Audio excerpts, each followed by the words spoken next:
Ya están todos aquí. Apocalipsis 3:14.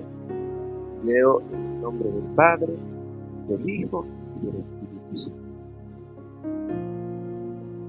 Escribe al ángel de la iglesia en la Odisea: he aquí el Amén, el testigo fiel y verdadero, el principio de la creación de Dios, dice esto: yo conozco tus obras, que ni eres frío ni caliente. Ojalá fueses frío o caliente, pero por cuanto eres tibio y no frío ni caliente, te vomitaré de mi boca. Porque tú dices: yo soy rico y me he enriquecido y de ninguna cosa tengo necesidad, y no sabes que tú eres un desventurado, miserable, pobre, ciego y desnudo. Por tanto, yo te aconsejo que de mí compres oro refinado en fuego, para que seas rico, y vestiduras blancas para vestirte, y que no se descubra la vergüenza de tu desnudez. Y unge tus ojos con colirio para que veas. Yo reprendo y castigo a todos los que amo. Sé pues celoso y arrepiente. He aquí yo estoy a la puerta y llamo. Si alguno oye mi voz y abre la puerta, entraré a él, cenaré con él y él conmigo. Al que venciere, diga, al que venciere, le daré que se siente conmigo en mi trono, así como yo he vencido y me he sentado con mi Padre en su trono. El que tiene oídos para oiga lo que el Espíritu dice a la iglesia. Amén. Impactante, ¿cierto? El libro de Apocalipsis es uno de los textos más temerosos que hay. Pero para nosotros el libro de Apocalipsis no debe darnos miedo, no debe darnos temor. El libro de Apocalipsis en algunos lugares es el menos tocado. Y generalmente lo que vemos aquí en el Apocalipsis es una esperanza para los hijos de Dios. Por ejemplo, si yo leo Apocalipsis 16, que me habla de unas copas de la ira de Dios, ¿a quiénes van dirigidas esas copas? Ese es castigo. ¿A los hijos de Dios? No. A los que sus nombres no están escritos en el libro de la vida. Si usted y yo tenemos nuestros nombres escritos en el libro de la vida, ¿cuál es nuestro temor? No tenemos por qué tener miedo de que el Apocalipsis va a ser un castigo, un fuego, una ira. No, para usted y para mí, si estamos escritos en el libro de la vida, no va a pasar nada. Sin embargo, la mayoría de las personas le tienen miedo al Apocalipsis, porque el Apocalipsis es una situación, como lo han puesto en muchas películas, de destrucción, de maldad. No, lo que significa Apocalipsis es revelación. Y es una revelación que tuvo Juan en la isla de Patmos. Entonces Juan de Patmos entra en un tiempo, porque fue exiliado a esa isla, fue enviado a esa isla, y a través de él, a través de Juan de Patmos, Dios envía un mensaje a las iglesias, y a cada una le habla sobre un asunto específico. Podemos decir que es un llamado de atención a cada una de las 7 iglesias que estaban conformadas en ese entonces. Y comienza con la iglesia de Éfeso, en la cual Dios le muestra algunas cosas y resalta las cosas positivas que hay en la iglesia, pero también menciona las cosas negativas, como que dejaron el primer amor. Dios le habla a la iglesia de Éfeso: conozco tus obras y sé que han trabajado duro, pero han dejado el primer amor. No sé con cuál de los que hemos leído usted y yo nos identifiquemos, quizás con ninguna, pero necesitamos a veces mirar qué es lo que hemos soltado nosotros o dejado el primer amor. Al principio estábamos con ese deseo, con esas ganas de buscar más de Dios y de estar en su presencia, pero con el tiempo el amor fue menguando, y eso Dios le muestra a Éfeso y le dice: ustedes dejaron el primer amor. Luego va a la iglesia de Esmirna y le resalta también lo que va a padecer por amor a su nombre, y le invita a seguir siendo fiel a la iglesia de Esmirna, que es la segunda iglesia que le envía el mensaje. Y cabe resaltar que esta iglesia Dios no le hizo un llamado de atención como le hizo a algunas otras iglesias, sino que resaltó en esta iglesia, en la de Filadelfia, su arduo trabajo. Dos iglesias que fueron exaltadas porque hacían lo correcto. Luego viene la iglesia de Pérgamo. A la iglesia de Pérgamo le dice que retiene la doctrina de Balaam y la de los Nicolaitas. Dentro de estas doctrinas que hoy son comunes también, como es la gnosis, hoy son comunes en nuestro tiempo, esa doctrina, la doctrina nicolaita pervertía o pervierte aún el evangelio, la sana doctrina, lo que Dios nos ha revelado a través de su palabra. Y a la iglesia de Tiatira le llama la atención porque tolera a Jezabel. Y ustedes muchos conocen Jezabel. La gente dice que Jezabel no es un espíritu, no es nada, muchos teólogos, pero la verdad es que sí, opera. Ese espíritu opera en las iglesias. Y aquí mismo en la Biblia lo podemos ver que Dios le hace un llamado por medio de Juan de Patmos a la iglesia de Tiatira, diciendo que tolera a Jezabel, y la cual seduce e invita a fornicar a sus líderes, a sus siervos. Imagínense lo que estaba pasando en esa iglesia. Y dice también que le llama la atención a la iglesia de Sardis y a la iglesia de Filadelfia, a la cual le mantuvo en firme, y Dios la enalteció por mantenerse firme y conservar la doctrina que él había establecido. Pero aquí termino con la séptima iglesia, que es la de la Odisea, y le da un llamado de atención, diciendo: ustedes han vuelto a ser tibios. Han empezado a ser tibios. Dios el mensaje se lo manda a las 7 iglesias, a Éfeso, a Esmirna, a Tiatira, a cada una, a Filadelfia y la Odisea.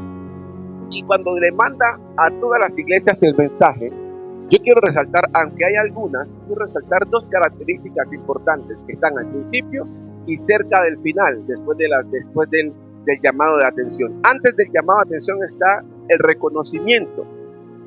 Y Dios le dice: yo conozco tus obras. Importante tener en cuenta esto. A todas las iglesias Dios le repite 3 cosas, que voy a resaltar 2. La primera es: yo conozco tus obras. O sea que Dios le resalta a cada iglesia su maldad, pero también le resalta lo bueno que han hecho. Es decir, lo que hacemos para el Señor no es en vano. Lo que se hace para Dios no es en vano. Para Dios. No para el pastor me vea, sino para Dios. Y yo conozco tus obras. Dios le dice: conozco tus obras y tu arduo trabajo. Conozco tus obras y que no eres ni frío ni caliente. Conozco tus obras y sé que has mantenido la fe. Conozco tus obras y sé que te mantienes firme y que rechazas la sinagoga de Satanás. Conozco tus obras. A cada una de las iglesias Dios le dijo: conozco tus obras. Y cuando Él le resalta que conoce sus obras y lo que han hecho por Él, en Cristo, como les dije, no todo trabajo, no ningún trabajo es en vano, porque Él conoce lo que hacemos y lo hacemos con el corazón. Yo puedo sentarme, alabar a Dios o levantar mis manos para que mi hermano me vea, pero Cristo es el que sabe si realmente lo estoy haciendo de corazón. Por eso Él dice: conozco. Él conoce nuestras obras de primera mano. Antes incluso que nosotros hagamos las cosas, Él ya sabe si va con sinceridad o no va con sinceridad, porque Él nos conoce. Y Él conoce todo lo que hacemos de corazón. Y el mensaje viene desde en la iglesia de Éfeso, que le dice: han dejado el primer amor, hasta la iglesia de la Odisea, que le dice: están tibios. ¿Y qué pasa cuando dejamos el primer amor? Somos tibios. ¿Y qué es ser tibio? Tibio es una persona que ni caliente ni frío, como lo dice la misma escritura, sino que se mantiene allí, en ese estado donde no me muevo, no hago nada, no me interesan las cosas. Eso es una persona tibia en la iglesia, que no busca la presencia de Dios, que ora un ratico porque le conviene, pero no quiere entrar a profundidades, no quiere ir más allá, no quiere meterse en el fuego del Espíritu Santo. Pablo nos enseña que hay que avivar el fuego, pero él no quiere meterse en el fuego del Espíritu de Dios. Entonces viene a ser una persona tibia. ¿Y por qué? Porque pasó lo que le pasó a la iglesia de Éfeso, que perdió el primer amor, y por eso vino a ser tibio. Y la segunda palabra, quiero resaltar la segunda cosa, porque la tercera es el que tiene oído, que oiga. Pero la segunda dice al que venciere. Al que venciere. Jesús a todas las iglesias le dice al que venciere. Si usted lee el mensaje a las 7 iglesias, en el capítulo 2 y capítulo 3, a todas les dice al que venciere. Al que venciere. Cada una tiene un galardón, como desde comer del árbol de la vida a la iglesia de Éfeso hasta llegar a sentarse en el trono de Dios. Sí, mira la conexión que hay entre la primera iglesia y la última. En la primera iglesia les dice: ustedes dejaron el primer amor y pasan todas las cosas, por eso dejaron el primer amor, toleran a Jezabel, practican, se sientan junto con los de la sinagoga de Satanás, hacen muchas cosas que no están bien y llegaron a ser tibios. Y luego le dice: llegan a comer del árbol de la vida y así van a tener cada uno su galardón, sus cosas buenas, hasta sentarse con Jesús en su trono. El árbol de la vida es el principio. Cuando Dios creó a Adán y a Eva, les puso junto el árbol del conocimiento y el árbol de la vida, ¿cierto? Y cuando nosotros vemos esto, Dios nos llama a ser ¿qué? Vencedores. Dios nos llama a vencer. Por eso Jesús les dice al que venciere, porque Dios está mirando lo que la iglesia ha perdido y les está llamando la atención para que lo recupere, y cuando ésta lo deba recuperar, sea vencedora. Porque a eso nos llamó el Señor, a ser vencedores. Por eso Jesús les dijo al que venciere. ¿Qué significa venciere? Teniendo el texto, no tomé el griego porque a veces nos enfocamos más en el griego, pero es importante reconocer la palabra en el idioma original. Pero cuando nosotros hablamos de vencer, al que venciere, es una forma verbal del verbo vencer, que significa derrotar, someter, rendir al enemigo. Eso significa vencer. Ahora, Jesús le dice al que vence. Entonces le dice al que vence la debilidad, al que vence la maldad, al que venza o al que derrote o al que rinda ese espíritu jezabélico, al que rinda el pecado, al que renuncie, al que derrote a esa tibieza en sí, volverá a ser caliente. Y Jesús nos enseña, y aquí nos dice que vencer es rendir al enemigo. La iglesia, anteriormente se cantaba no sé si era un himno o una alabanza, que decía: el diablo está pisado. Mi hermano no podía escuchar esa canción porque le decía que con el diablo, a mi hermana le decía que era la cristiana de nosotros, que no se metiera con el diablo, que dejara a ese señor quieto por allá lejos, porque nosotros siempre hemos sido católicos, y ella no consentía, no que lo defendía, sino que no toreara al diablo, pues le decía a mi mamá, a mi hermano. Y la iglesia nos estamos dejando vencer cada día más por la adversidad. Nos estamos dejando vencer por las cosas. Iglesia, yo sé que los tiempos han cambiado, pero la palabra sigue siendo la misma de hace 2000 años y más. La palabra sigue siendo igual. Dios nos llama a ser vencedores. Jesús dijo claramente: el reino de los cielos sufre violencia, y quienes lo arrebatan son los violentos, no los valientes, los violentos.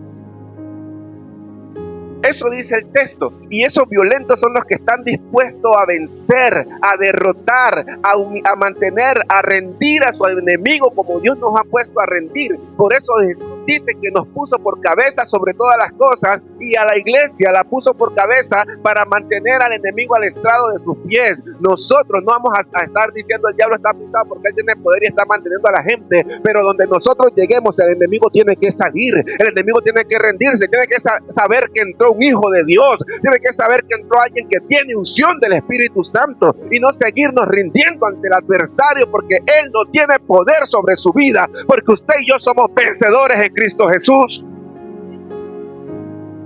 Amén, dele la gloria al Señor. Tenemos que rendir al enemigo. El Espíritu Santo fue derramado en la iglesia para rendir las obras de Satanás, para romper las obras del diablo. Pero la iglesia, nosotros nos hemos dejado vencer. Por eso perdimos el primer amor. Y luego pasamos a ser tibios. Y qué pesar que no podamos hacer frío, que no volvamos a poder ser fríos de nuevo, porque ya tenemos conocimiento. O nos toca levantarnos, sacudirnos y empezar a ser calientes, o ser presa del enemigo.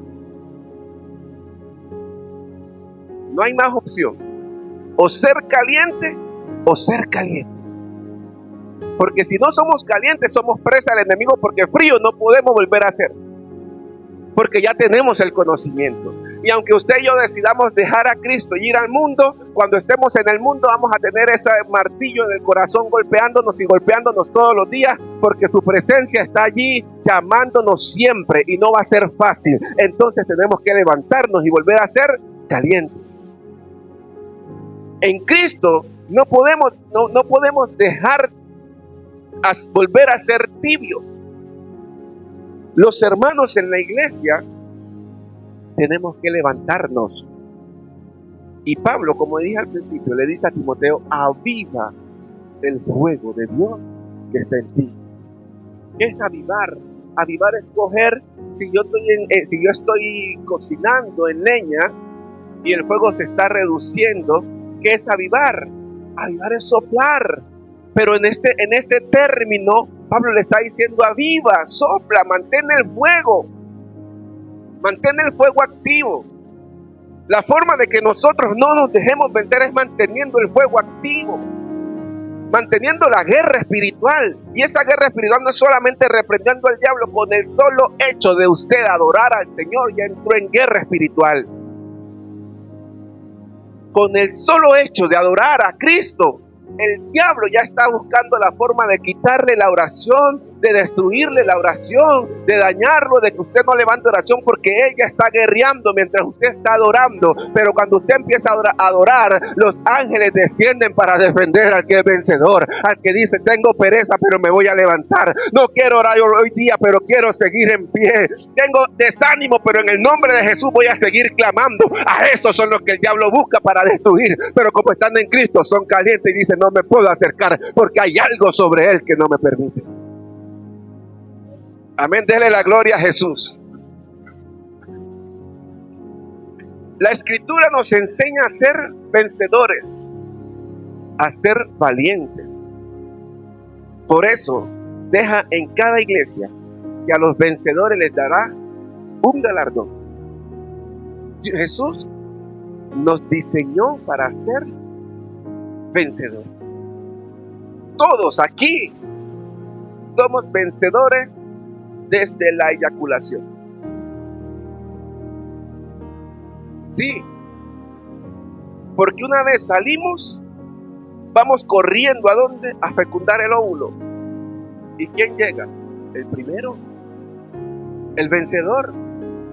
Luego a pelear la mamá y el papá con la mamá para sostenerse en el cuerpo mientras el cuerpo rechaza. ¿Y quién sigue la lucha? ¿Y quién nace? El vencedor. El que no se dejó sacar por el cuerpo en un degrado, en un aborto, en una de esas cosas. Hay mujeres que dicen: yo intenté abortar y este chino no salió de allí. Sí, son los vencedores. Y luego crecemos y la vida está diseñada ¿para qué? Para ser vencedores. Cuando uno vaya a Gorgona, no se entiende una Gorgona, los árboles de Gorgona que comúnmente son bajitos, los árboles crecen hasta 40 metros. Y uno dice, pero ¿por qué este árbol que en mi tierra es pequeño, acá crece tanto? Entonces él dice, la explicación que nos dieron es que como los árboles, al lado hay árboles más grandes, ellos buscan el sol. Entonces como los árboles buscan el sol, ellos se crecen. Si el uno creció y tapó al otro, el otro busca crecer, no para taparlo, sino para buscar el sol. Y así cuando este se pasa y encuentra el sol, el otro también siente que se quedó y busca el sol. Así debemos hacer los hijos de Dios con Cristo. Mi hermano creció, no lo voy a humillar, no lo voy a maltratar, no le voy a decir, hermano, usted es del diablo, eso que usted siente es mentira, si usted se sacude, eso es falso. No, yo también voy a buscar como ese árbol, estar en la presencia de Dios, acercarme a la presencia de Dios, porque a eso nos llamó Cristo, a ser vencedores. El cuerpo no va a querer orar jamás, el cuerpo no va a querer hacer las cosas para Dios nunca, pero nosotros tenemos que ser vencedores.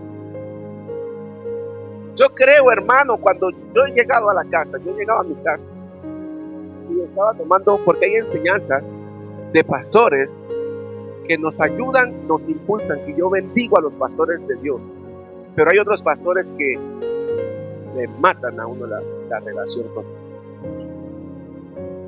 Y yo creo, usted, el pastor que predique esta, crea en el nombre de Dios, porque este lugar no es para usarlo para soltar odio, ni desánimo, ni pereza. Este lugar es para inspirarnos cada día más a buscar su presencia. Su presencia. Y yo llegaba todos los días, y así sea yo llegara como llegaba, y corría a mi casa y me arrodillaba y le decía, Señor, aquí estoy, mira, llegué bien, no me faltó nada, y todo se lo decía. Y en una predicación un pastor dijo, no lleguen a la casa, cuando lleguen a la casa no vayan corriendo todos sudados a la presencia de Dios, porque eso está pasando. Por un poquito y lo dejaba de hacer. Por un poquito y lo dejaba de hacer. Entonces ya cuando yo llegaba a la casa, los primeros días, me sentaba, como el pastor había dicho, esperar que el cuerpo soltara el sudor para poder ir a la presencia de Dios. Cuando yo intenté volver a la presencia de Dios, ya me daba pereza, tenía desánimo, no podía, no quería acomodar, me relajaba. Y si usted enciende el televisor y cruza la pierna, ahí se quedó. ¿Sí? ¿Y qué pasa con nosotros? Ahora ya no, pues antes era solo el televisor, ahora tenemos el teléfono. Ahí sí es cierto que nos jodimos. Y volver a tomar eso, a mí me costó. Porque yo llegaba a la casa con un cansancio. Y yo no quería orar porque tenía cansancio. Y como el pastor me había enseñado que había que quitar el sudor para poder buscar la presencia de Dios. Hombre, no. ¿Por qué decirlo, hermano? Si usted llegó con lucha, con lo que sea, vaya a la presencia de Dios, que Dios no huele aquí, no huele su oración. Su oración dice que llega como olor fragante a su presencia, como ese incienso agradable a los ojos de Dios, a su nariz. A Dios no le importa si usted está sudado, a Dios no le importa. Lo que Él quiere es tener comunión con usted. O usted cuando llega a la casa del esposo o la esposa le dice, amor, espera un año para darte el besito de bienvenida. Con sudor como trae, oliendo a cebolla a la esposa, lo que sea, le da el pico. ¡Mua! ¿Sí? Pero entonces a Dios no, como sea, después yo tendré mi tiempo. Porque el cuerpo, si nosotros lo acostumbramos, no va a querer buscar la presencia de Dios luego. El cuerpo no lo va a querer hacer. La Biblia dice en Romanos que el cuerpo no agrada a Dios ni tampoco puede. Por eso nosotros tenemos que vencer. Hoy no tengo ganas de orar. Aún con esas no ganas de orar, voy y me postro. A mí me ha tocado. Y voy y me postro y le digo, Señor, hoy no quiero orar. Me siento así, no quiero orar. Y termina uno orando, no sé cómo. ¿Cierto? Puede pasarle a uno. Y no quiero. Y termina orando, que es lo más extraño. Anoche mismo me pasó. Termino yo todo y digo, una pereza. Y estaba un poquito angustiado por cierta cosa que estábamos haciendo con el grupo. Y hoy no quiero orar, pero me puse de rodillas. Y me puse a orarle a Dios y le dije, Señor, usted sabe que así. Yo le hablo mis cosas. A mí no me enseñaron elocuencia para hablarle a Dios. Yo del Pacífico, así como me enseñó mi abuela a hablar, así le hablo a Dios. Claro. Y después dije, no, me acordé de la palabra y dije, al que venciere. Y me levanté a reprender ese desánimo, porque es que a uno le da desánimo también. El que diga que no le da desánimo, venga y me pone la mano y ora por mí para que me dé desánimo. Somos humanos, pero Jesús nos dice que al que vence, porque Él sabe que aunque la debilidad está, somos vencedores. Él sabe que aunque no podemos, somos vencedores, porque Él está con nosotros. Jesús dijo, yo estaré con ustedes todos los días hasta el fin del mundo. Amén. Somos vencedores en Cristo Jesús. Él nos enseña eso. Por eso en Amós nos busca Dios cambiar el conocimiento, la mente. Y en Joel 3, 9 y 10, en Joel capítulo 3, 9 y 10, Él busca a sus guerreros, y dentro de sus guerreros Dios empieza a levantarlos, a fortalecerlos. Joel 3, 9. Joel 3, 9, miren lo que dice Joel 3, 9. Proclama esto entre las naciones. Proclama guerra. Despertad a los valientes. Acérquense, vengan todos los hombres de guerra. Y mire lo que dice el 10. Forjad espadas de vuestros asadones, lanzas de vuestras hoces. Diga el débil. ¿Diga quién? Pero ¿a quién está llamando el Señor? Amén, hermano. A los guerreros. Pero entre los guerreros hay guerreros que son débiles. Y Dios que le está diciendo, el guerrero débil, diga que es fuerte. Diga que es fuerte. Porque con Dios es vencedor. Con Cristo no se va a quedar tirado, con Cristo nos vamos a levantar, con Cristo nos vamos a sostener. Iglesia, nadie puede rendirse cuando está Cristo a su lado, porque aunque quiera rendirse, Cristo lo levanta, lo sostiene y lo impulsa a seguir adelante. No hay otro Señor que levante a sus hijos como Jesucristo. Dios sabe que podemos vencer y sabe que con Él somos fuertes, aunque nos estén destruyendo, aunque estemos rendidos, aunque estemos caídos. Si me caí, entonces más posibilidad tengo de quedarme ahí de rodillas y decirle, Señor, contigo sé que voy a vencer. Dios sabe que usted y yo somos seres humanos débiles y Él sabía qué situación pasa en cada iglesia. Él conocía las situaciones de las iglesias, pero aún así Él siguió insistiendo y creyendo en que ellos podían vencer, y conoce lo que hay en nosotros también. Pero aunque algunos somos débiles, Dios nos dice, diga el débil, fuerte soy. Dios llama a quienes, a sus guerreros, y les dice entre los guerreros, el que es débil, diga que es fuerte. Yo soy fuerte, en Cristo soy fuerte. Yo soy débil en mi humanidad, pero con Cristo puedo vencer la humanidad. Con Cristo puedo derrotar la adversidad. Con Cristo me puedo volver a levantar.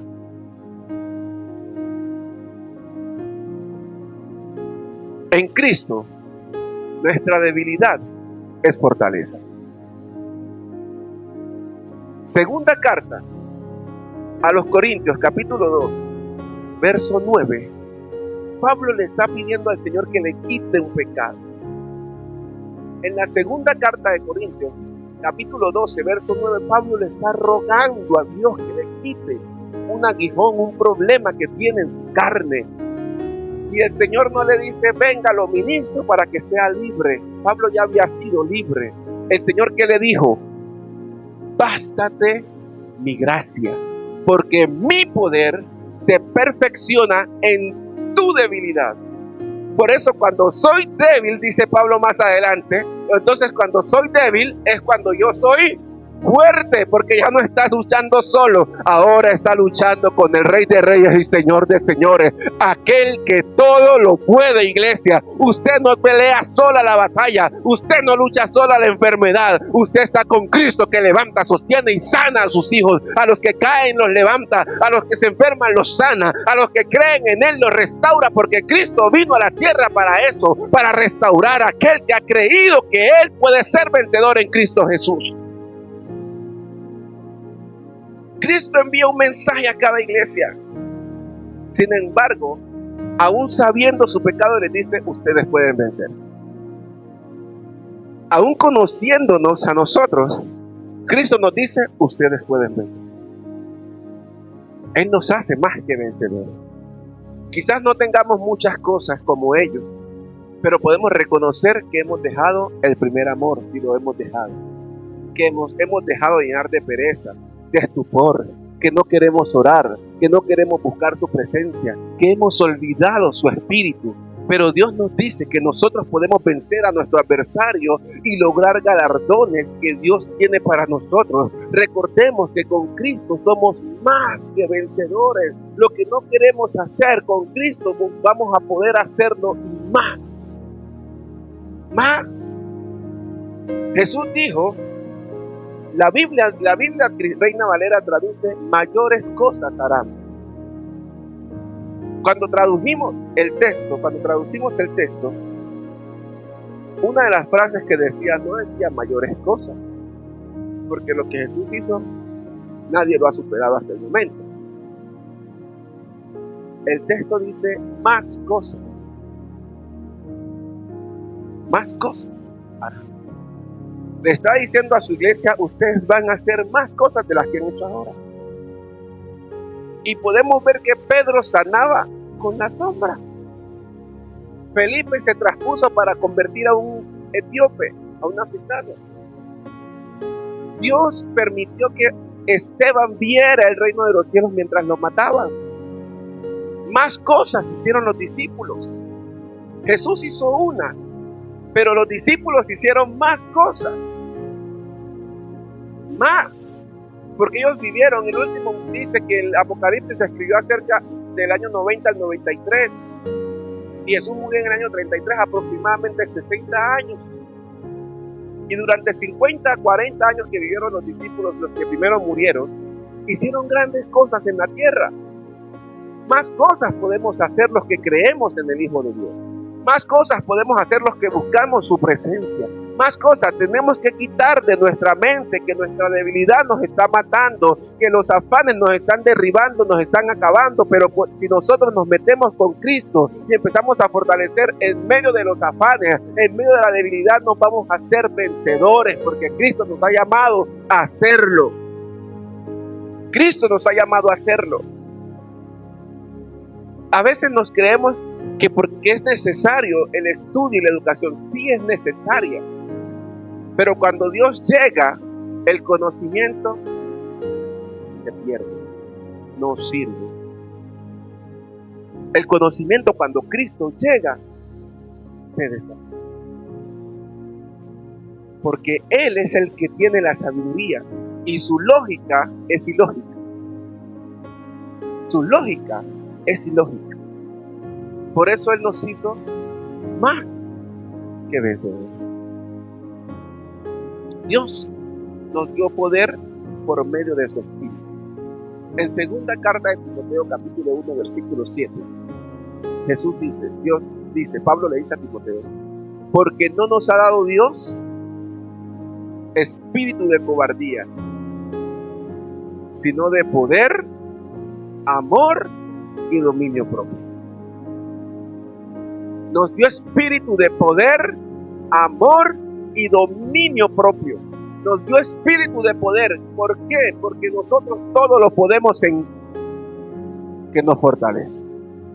Todo lo podemos en Cristo que nos fortalece. Usted en Cristo lo puede lograr todo. Si usted se rinde, no se rinda. Dígale: Señor, me quiero rendir. Pero Dios no va a dejar que un hijo suyo se rinda, porque jamás Él ha perdido una pelea. Cristo, dígame en la Biblia, ¿en qué parte David peleó una pelea cuando consultó con Dios? Ninguna. Y Saúl, siendo malo, cuando consultó con Dios, no perdía. Pero cuando no consultó con Dios, fue a pelear y perdió. Josué, cuando no consultó con Dios en la tierra de Ai, porque miró que todos sus hombres habían vencido a otra tierra que era más fuerte, dijo, estos son más pequeños, entonces vamos nosotros porque lo podemos hacer. Y lo podían hacer porque eran más grandes, pero como no consultaron a Dios, fueron a pelear y estos pueblos tan pequeños salió correteando a un pueblo que era 2 veces más grande. ¿Por qué? Porque no consultaron a Dios. Todo lo puedo en Cristo que me fortalece. Por eso en Cristo somos más que vencedores. Somos más que vencedores.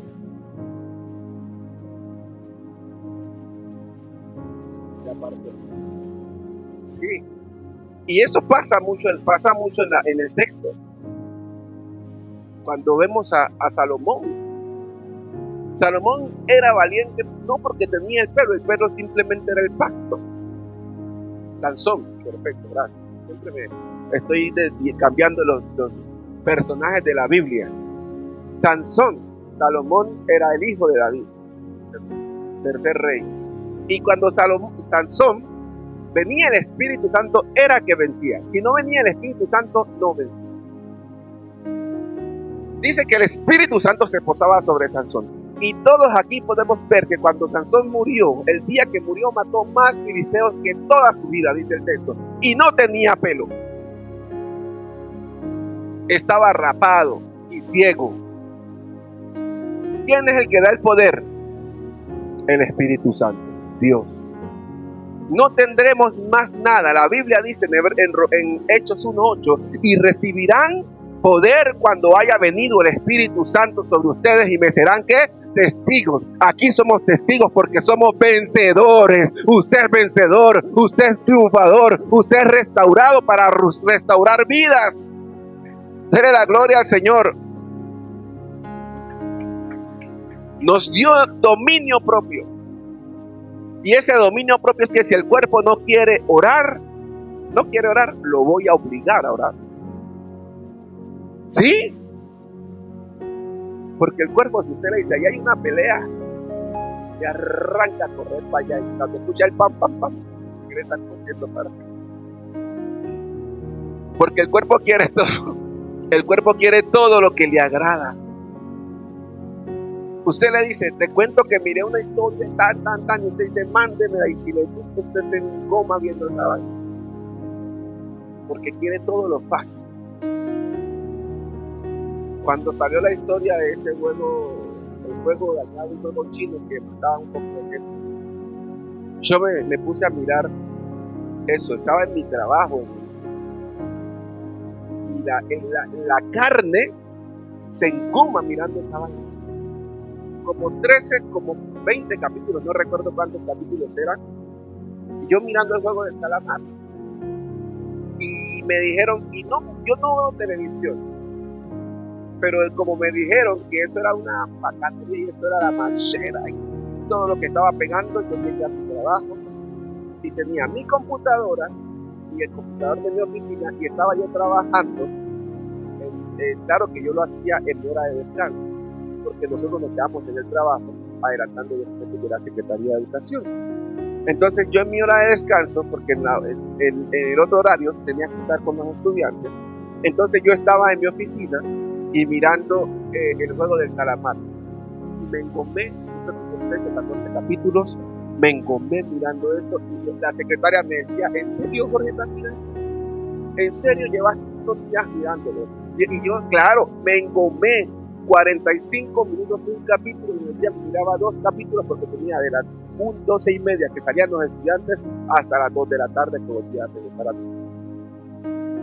Engomado, porque eso le gusta a la carne. Pero si yo cogía la Biblia y me colocaba a leer, me quedaba dormido. Porque eso no le gusta a la carne. Si vamos al circo, activos en el circo lo que está haciendo, pero vamos a la iglesia nos quedamos dormidos.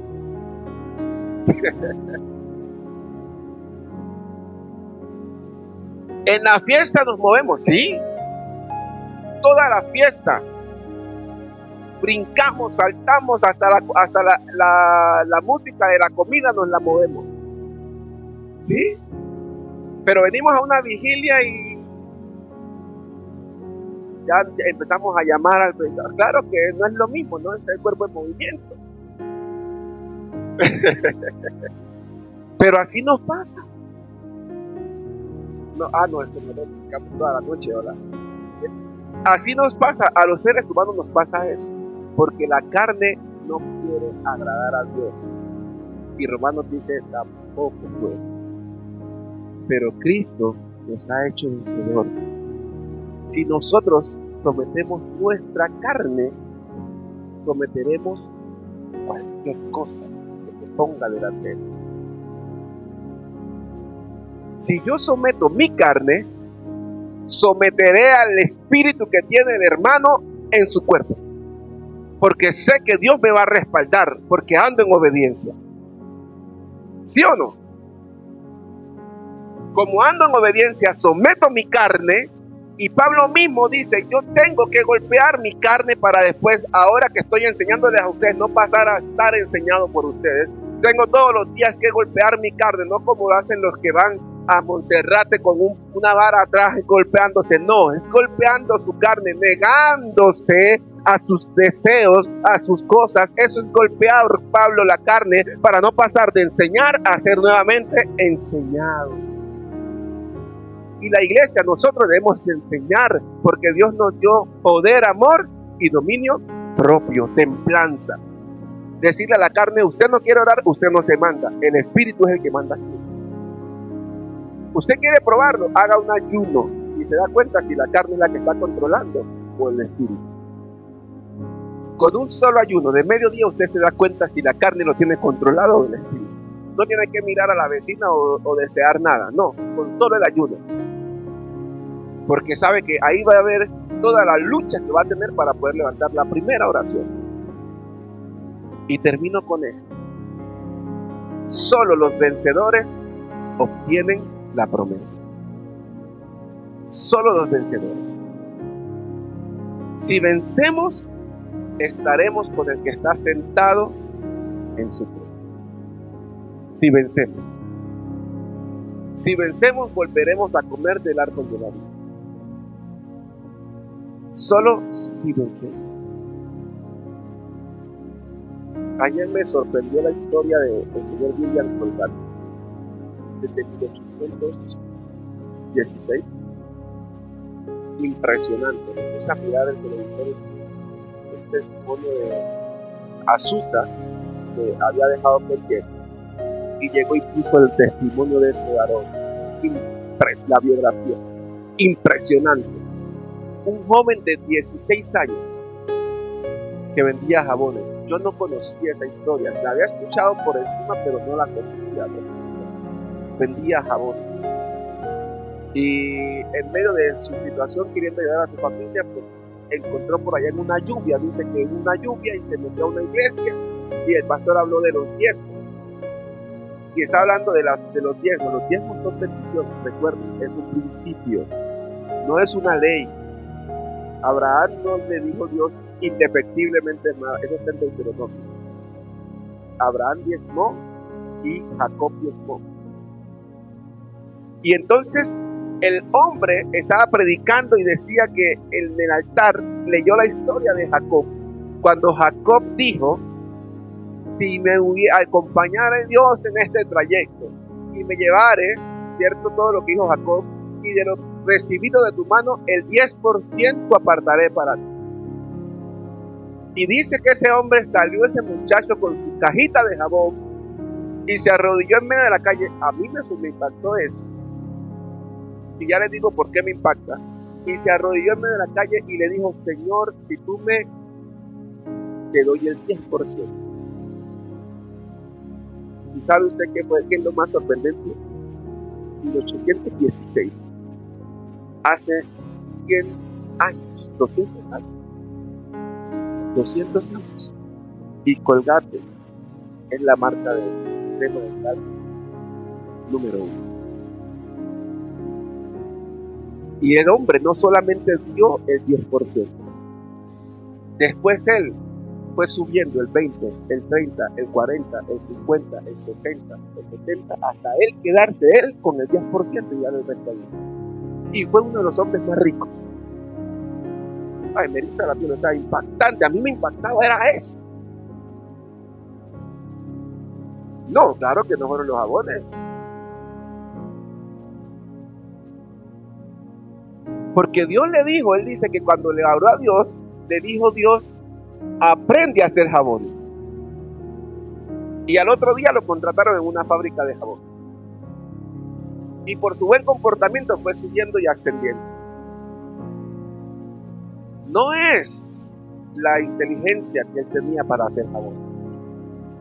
No era su conocimiento, ni lo sagaz que era para vender los jabones, ni las cremas dentales.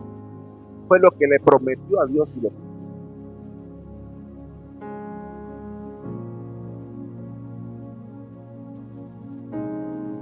Imagínense, 1816, desde allá 200 años, 209 años, y se mantiene firme.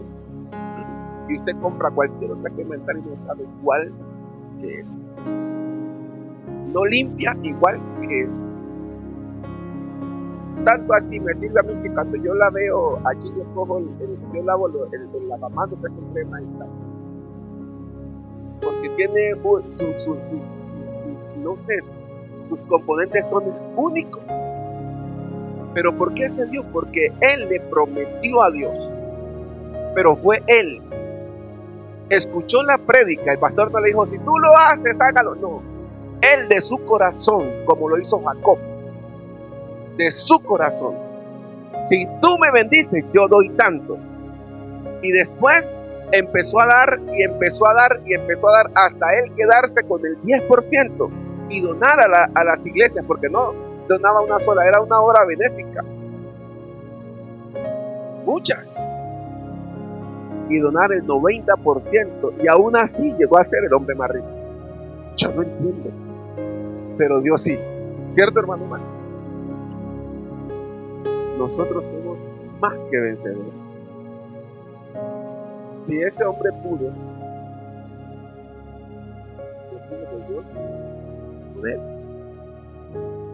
podemos. Somos vencedores. Somos vencedores. Yo sé que en cualquier momento el Espíritu Santo se va a derramar sobre todos en este lugar. Yo tengo esa certeza.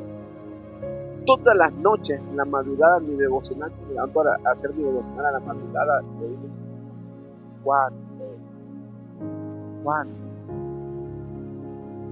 ¿Sí? Él no me ha dado respuesta para yo decirle, espera un poco más.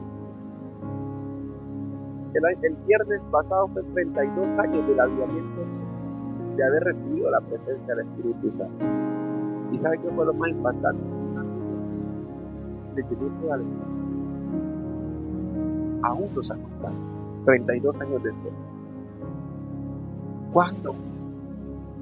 Hay que pedirlo.